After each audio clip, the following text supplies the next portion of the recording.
Ambigu menurut Kamus Besar Bahasa Indonesia atau KBBI adalah sesuatu yang bermakna lebih dari satu, sehingga kadang-kadang menimbulkan keraguan, kekaburan, ketidakjelasan, dan lain sebagainya. Istilah ambigu ini tampaknya bisa diterapkan untuk menggambarkan sikap kubu paslon 01 dan 03 yang sedang menghadapi kenyataan menangnya kubu paslon 02. Dengan angka kemenangan yang hampir menyentuh 60%, baik berdasarkan quick count yang dirilis sejumlah lembaga survei maupun berdasarkan real count dari Komisi Pemilihan Umum atau KPU. Di satu sisi, kubu 01 dan 03 sulit membantah hasil quick count karena lembaga-lembaga survei yang merilis kemenangan Prabowo Gibran juga termasuk lembaga-lembaga survei yang berkolaborasi dengan kubu 01 dan kubu 03.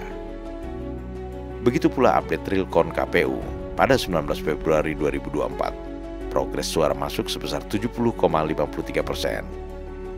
Prabowo Gibran masih tetap unggul dengan angka kemenangan sekitar 58,3% atau sebanyak 54.611.079 suara. Sementara Anies Muhaimin mendapatkan 24,36% atau 22.815.864 suara. Dan Ganjar Mahfud memperoleh 17,34% atau 16.243.387 suara. Selisih perolehan suara yang terpaut cukup jauh antara paslon 02 dengan paslon 01 dan 03. Seharusnya sudah cukup membuat kubu 01 dan 03 mulai melunak dengan memberikan sinyal akan menerima kekalahan dengan legowo. Namun, kedua kubu tersebut masih belum siap menerima kekalahan dengan tetap menggaungkan narasi kecurangan yang konon akan mereka buktikan setelah KPU mengumumkan rekapitulasi akhir hasil penghitungan suara. Hal ini sangat berbeda dengan Prabowo Gibran yang sejak awal masa kampanye sudah menyatakan siap menerima kekalahan tanpa menyinggung soal kemungkinan adanya kecurangan. Di sisi lain, ajakan Prabowo Gibran kepada para kontestan pemilu untuk bersatu dan menjalin kerjasama demi kerukunan bangsa Indonesia masih belum bersambut. Partai-partai koalisi di kubu 01 dan 03 seperti Nasdem, PKB, dan P3 yang mempunyai tradisi berkoalisi dengan pemenang Pilpres masih belum jelas sikapnya. Apakah akan berkoalisi dengan kubu 02 atau akan menjadi oposisi? Lagi-lagi, mereka masih akan melihat hasil akhir penghitungan suara dari KPU sebelum menentukan sikap. Disinilah ambiguitas itu terlihat.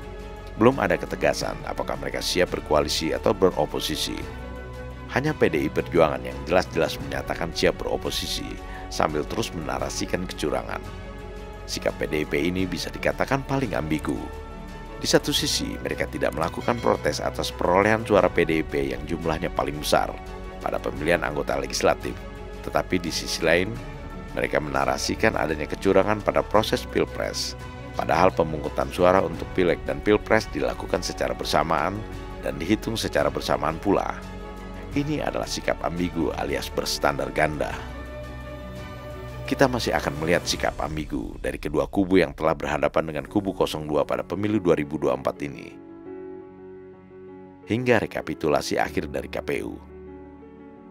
Atau bahkan, hingga Mahkamah Konstitusi mengetok palu.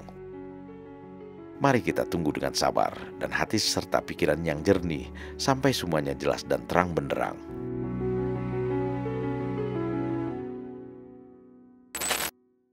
Prabowo Gibran, Man of Our Time.